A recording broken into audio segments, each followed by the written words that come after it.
Special categories ఎవరైనా like అంటే cap అంటే చైల్డ్ ఫర్ ఆర్మ్డ్ పర్సన్స్ అనమాట.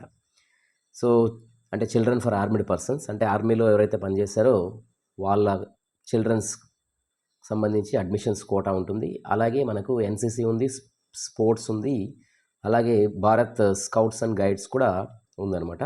సో వీటికి సంబంధించి అలాగే ఈవెన్ పిహెచ్ వీటికి సంబంధించి ఏంటంటే సర్టిఫికేట్ వెరిఫికేషన్ అనేది ఉంటుంది. ఈ సర్టిఫికేట్ వెరిఫికేషన్స్కి ఎవరైతే ఈ లాస్ట్ డేట్ 20th మే అప్లై చేసిన తర్వాత ఒక 28th నుంచి అంటే 28 మే నుంచి సర్టిఫికేట్ వెరిఫికేషన్ స్పెషల్ కేటగిరీ వాళ్ళకు 28th మే నుంచి 29th మే వరకు క్యాప్ వాళ్ళకి, స్పోర్ట్స్ అయితే 28th మే నుంచి 30th మే వరకు, అలాగే పిహెచ్ వచ్చేసరికి ఇక్కడ పిహెచ్ వచ్చేసరికి ఏంటంటే సర్టిఫికేట్స్ అనేవి ఏపీ మెడికల్ బోర్డు వాళ్ళే ఇష్యూ చేసి ఉండాలి. సో ఏపీ మెడికల్ బోర్డే ఇష్యూ చేస్తారు కాబట్టి వీళ్ళకి ఏంటంటే డైరెక్ట్లీ వీళ్ళకు వెరిఫికేషన్ అయితే ఉండదు. Physical appearance is not required అన్నారు. సో సర్టిఫికేట్ అయితే పిహెచ్ వాళ్ళు ఖచ్చితంగా మెడికల్ బోర్డు ఇష్యూ చేసిన వాళ్ళు మాత్రమే కన్సిడరేషన్ ఉంటుంది. అలాగే Bharat scouts and guides 29th మే, అలాగే ఎన్సీసీ వచ్చేసరికి 29th మే నుంచి 31st మే వరకు ఎన్సీసీకి అయితే ఉందన్నమాట సర్టిఫికేట్ వెరిఫికేషన్. తర్వాత ఫైనల్గా మనకు ఈ ఫస్ట్ ఫేజ్ సంబంధించి ప్రొవిజనల్గా సెలక్షన్ లిస్ట్ ఎప్పుడు రిలీజ్ చేస్తారంటే 5th జూన్ టెంటేటివ్ డేట్ ఇది 5th జూన్లో రిలీజ్ చేస్తారు. అలాగే 11th జూన్ నుంచి 12th జూన్ వరకు ఈ ఆర్కే వ్యాలీ అలాగే నూజివీడు క్యాంపసెస్. సో అంటే ఆర్కే వ్యాలీ అంటే కడప డిస్టిక్ ఇడుపులపాయ ఇది location, Nuzvid campus Eluru district అనమాట.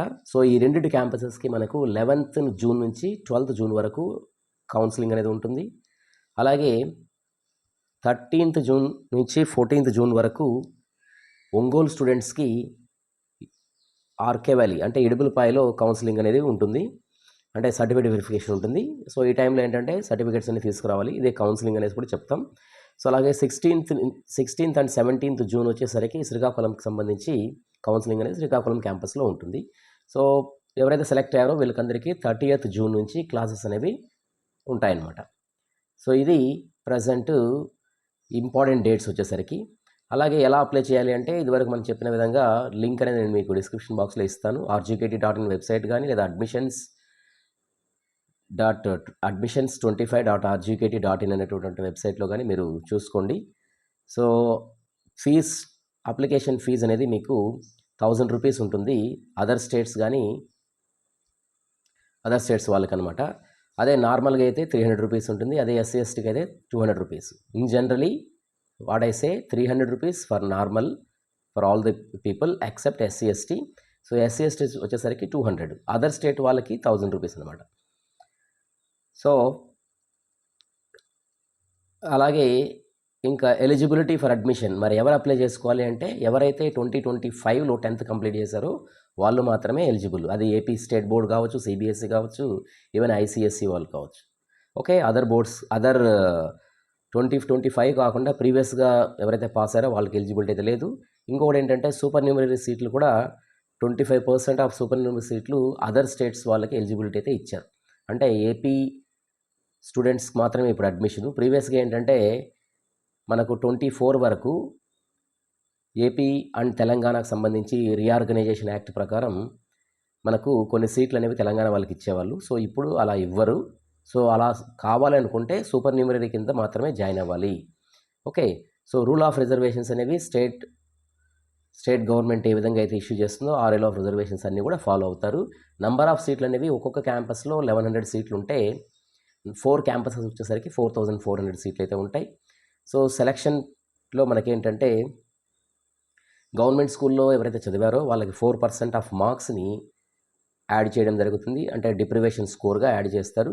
తర్వాత ఈ డిప్రివేషన్ స్కోర్ యాడ్ చేసిన తర్వాత ఫైనల్గా మెరిట్ లిస్ట్ అనేది రిలీజ్ చేస్తారు. ఈ మెరిట్ లిస్ట్ రిలీజ్ చేసేటప్పుడు కూడా ఫస్ట్ సేమ్ మార్క్స్ వచ్చాయనుకోండి, సేమ్ మార్క్స్ వచ్చినప్పుడు హైయెస్ట్ మార్క్స్ అంటే ప్రియారిటీ వైజ్ మనం చూసినప్పుడు మ్యాథమెటిక్స్లో ఎవరికి ఎక్కువ మార్క్స్ వస్తే వాళ్ళకి ఫస్ట్ ప్రియారిటీ. తర్వాత ఒకవేళ మ్యాథమెటిక్స్లో కూడా కామన్గా ఉంటే సైన్సెస్లో ఈక్వల్గా ఉన్నప్పుడు అందులో హయ్యర్ మార్క్స్ ఉన్నప్పుడు అందులో ప్రియారిటీ, లేదా ఇంగ్లీష్ మ్యాథ్స్, సైన్స్, తర్వాత ఇంగ్లీషు, తర్వాత సోషల్ స్టడీసు, తర్వాత లాంగ్వేజెస్, ఇవన్నీ కూడా కామన్గా ఉంటాయి. అప్పుడేంటంటే డేట్ ఆఫ్ బర్త్కి వెళ్తారు. ఓకే, ఒకవేళ ఈవెన్ డేట్ ఆఫ్ బర్త్ కూడా కామన్గా ఉన్నప్పుడు then lowest random number obtained from the 10th class hall ticket అనమాట. సో ఈ విధంగా ఏంటనేది మనకు మెరిట్ లిస్ట్ అనేది ప్రిపేర్ చేయడం జరుగుతుంది. ఓకే, సో మరి కౌన్సిలింగ్కి వచ్చినప్పుడు ఏ సర్టిఫికేట్స్ తీసుకురావాలి అనేది ఫస్ట్ ఆఫ్ ఆల్ అందరూ గుర్తుపెట్టుకోవాల్సినటువంటి పాయింట్. సో ఇదేంటంటే SSC or equivalent mark sheets, అంటే 10th క్లాస్ మార్క్ షీటు, అలాగే క్యాస్ట్ సర్టిఫికేటు, ఈడబ్ల్యూఎస్ ఎలిజిబిలిటీ ఉన్న వాళ్ళు ఈడబ్ల్యూఎస్ సర్టిఫికేటు, పిహెచ్ ఉంటే పిహెచ్ సర్టిఫికేటు, అలాగే క్యాప్ లేదా NCC, sports, even Bharat scouts and guides, ఇవి ఏదైతే ఎలిజిబిలిటీ ఉందో ఇవన్నీ తీసుకోవాలి. సో అలాగే ఇక్కడ ఇంకొకటి, మీరు స్టడీ సర్టిఫికేట్ కూడా తీసుకోండి. స్టడీ సర్టిఫికేట్ మీకు ఇట్స్ ఇంపార్టెంట్ ఉంటుంది, రైట్?